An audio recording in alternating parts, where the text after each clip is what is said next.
Olá, seja bem-vindo ao programa Retratos. Hoje nós recebemos o estilista Ronaldo Fraga. Um dos nomes brasileiros mais reconhecidos no mundo da moda, ele nasceu em Belo Horizonte e conta que a profissão começou por acaso.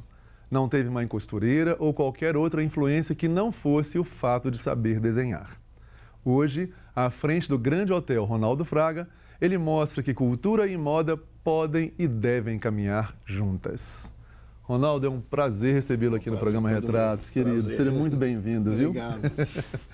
Ronaldo, você é graduado em design de moda, né, pelo FMG. Isso. E fez pós-graduação na Parsons School of Design de Nova York e também algumas matérias isoladas na St. Martin School de Londres. Isso. Chiquérrimo, né?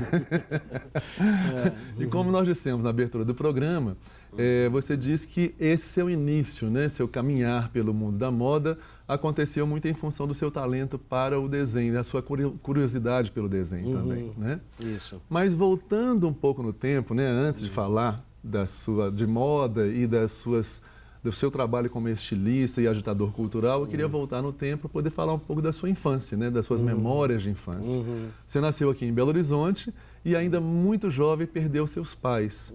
E junto com seus irmãos, vocês tiveram uma decisão assim muito corajosa e acho que inusitada, né, para a época, né? Vocês decidiram seguir a vida juntos, assumindo a própria história, sem aquela presença assim dominadora de um adulto. Isso. Então, eu queria que você me dissesse quais as lembranças mais marcantes você guarda dessa época e como foi que vocês, irmãos, chegaram a essa decisão? Bom, eu fui criado no bairro Sagrada Família, né, em uma época em que não existia violência, obviamente, que tem hoje. As crianças brincavam na rua, não existia o rombo social, né, o filho da empregada com o filho do médico, com o filho do gerente do Banco do Brasil, que tinha muito status naquela época. Todos brincavam ali juntos. Então, meio que todo mundo tomava conta de todo mundo, né? Os vizinhos ajudavam a olhar todo mundo.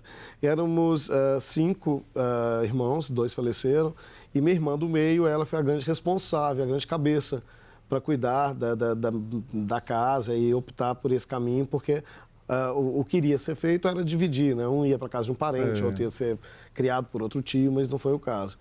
E foi isso na década de 70, 60 e 70. Depois que passou, claro, eu olho para trás e falo, nossa, foi difícil, foi muito difícil. Mas na época era divertidíssimo, né? Porque as crianças, você vivia para estudar, brincar, as festas de rua, né? E muito desse Brasil, no futuro, iria me influenciar, né? Ia estar presente no meu trabalho, como está. E mesmo sendo só vocês, existia uma disciplina, vocês seguiam a sua disciplina ou ficavam assim muito Na verdade, nunca teve quem olhasse o boletim, entendeu? Nunca teve quem fosse às reuniões de sala de escola, raramente minha irmã ia.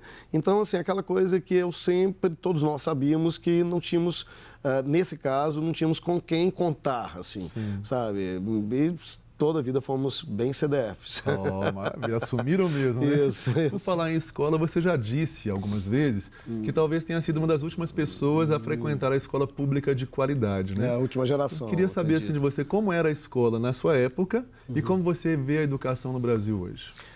Bom, até fins da década de 70, início da década de 80, metade da década de 80, a escola pública tinha um grande valor no Brasil.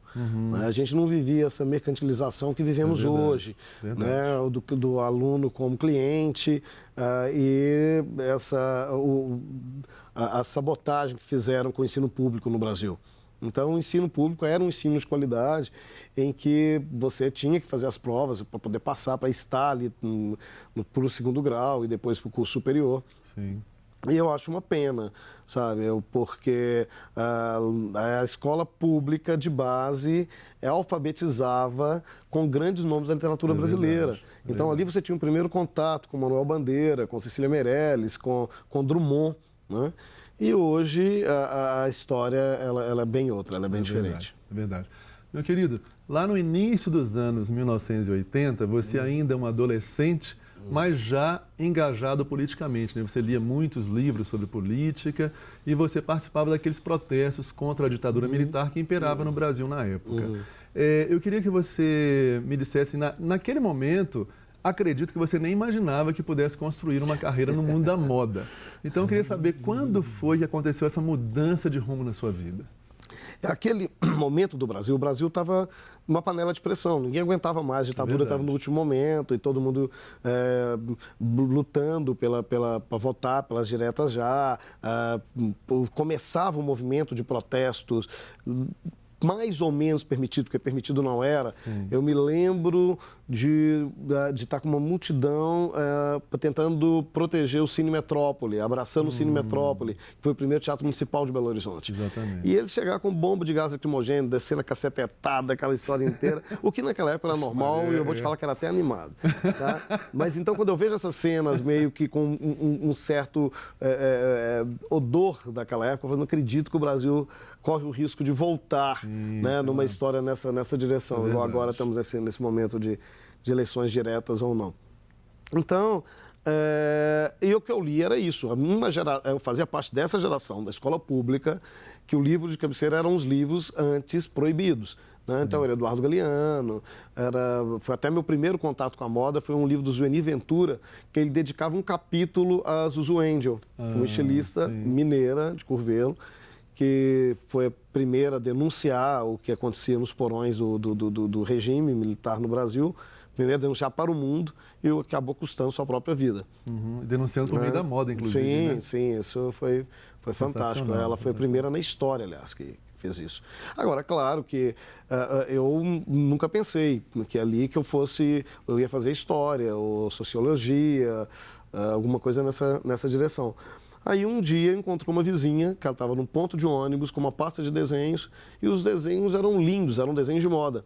E ela fazia um curso gratuito no Senac. Então, como era um curso gratuito, eu falei, vou lá fazer. E fui escondido dos meus amigos. E aí as aulas eram animadíssimas, porque elas eram formadas metade por senhorinhas de cabelo lilás, que estavam ali para aprender a desenhar as costas do figurino, e outra parte formada por travestis, que estavam ali para aprender a desenhar fantasias de carnaval. Lembrando que isso era 84, mais ou menos 83, 84, que se dissessem que no futuro o Brasil seria o país com o maior número de escolas de moda, iam rir na sua cara. É verdade. Né? Não existia curso superior de moda no Brasil ainda. Terminado o curso, eu tirei a nota máxima, porque eu já sabia fazer faixa de rua e tal. Então meu desenho era mais bonitinho. E eu pensei, vai morrer aqui. Não que eu fosse adiante. E interessante que você, pelo desenho, você chegou a ser contratado, né, pela sua habilidade com o desenho, a ser contratado para trabalhar numa loja de tecidos de Belo Horizonte. O setor de colocação profissional do Senac, né? Um dia eles me ligaram e falaram, olha, tem um emprego para você. Né, como figurinista numa loja de tecidos, numa época em que o prêt-à-porter estava começando a ganhar força no Brasil. Então as pessoas ainda presenteavam com corte de tecido, as pessoas ainda tinham costureira de família, né, fazia a roupa do velhinho ao bebê, se costurava em casa. E aí eu falei, gente, vamos pagar, eu vou desenhar o dia inteiro, vamos pagar por isso. Que maravilha. Vai ser um sonho, foi um pesadelo, porque quando abriu a porta tinha lá umas 30 mulheres com um rolo de tecido, alta, baixa, gorda, magra, querendo a roupa para o casamento, para o velório, para o enterro. Mas aí foi a minha verdadeira escola.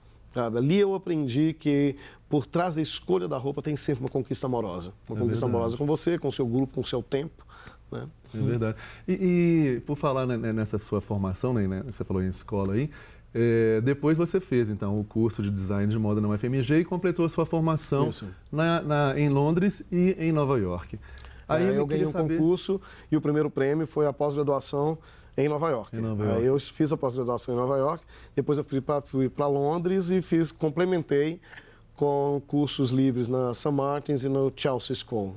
E eu queria saber justamente isso. O que significou para você essa experiência de formação internacional e o que ela impactou na sua formação como cidadão e como profissional de moda? Eu tive o primeiro contato com essa experiência de estar fora do país numa escola de moda com outras escolas de moda do mundo. E a escola de moda japonesa, a escola de moda belga, que é as que eu mais amo. E eu olhava e falava assim, gente, eles são muito legais. Eles fazem uma coisa muito linda. Por que nós não podemos fazer? Né? Eles apropriam, assimilam a sua cultura e trazem para os produtos que eles desenham. Por que nós não podemos fazer? Quer dizer, eles fazem modernidade, mas de braço dado com a tradição. Por que nós não podemos fazer? Então, eu acho que foi a oportunidade de ver o Brasil do lado de fora e falar assim, não, nós não precisamos copiar. Né? Nós podemos olhar para a nossa própria cultura e trazer nossa cultura para as mesas, cadeiras, casas e roupas que forem desenhadas por brasileiros. E o interessante é que, voltando ao Brasil em 96, você foi convidado para poder participar do extinto, né, Fito Ervas Fashion. E já na sua primeira coleção, né, quando você apresentou no Fitoervas, você já chamou muita atenção, porque o próprio nome da sua coleção já era muito inusitado, né? Eu amo coração de galinha, né? Ali você já apresentou suas credenciais, seu cartão de visitas, de um estilista criativo, inovador, e que rompia com vários padrões, né, de desfile da época.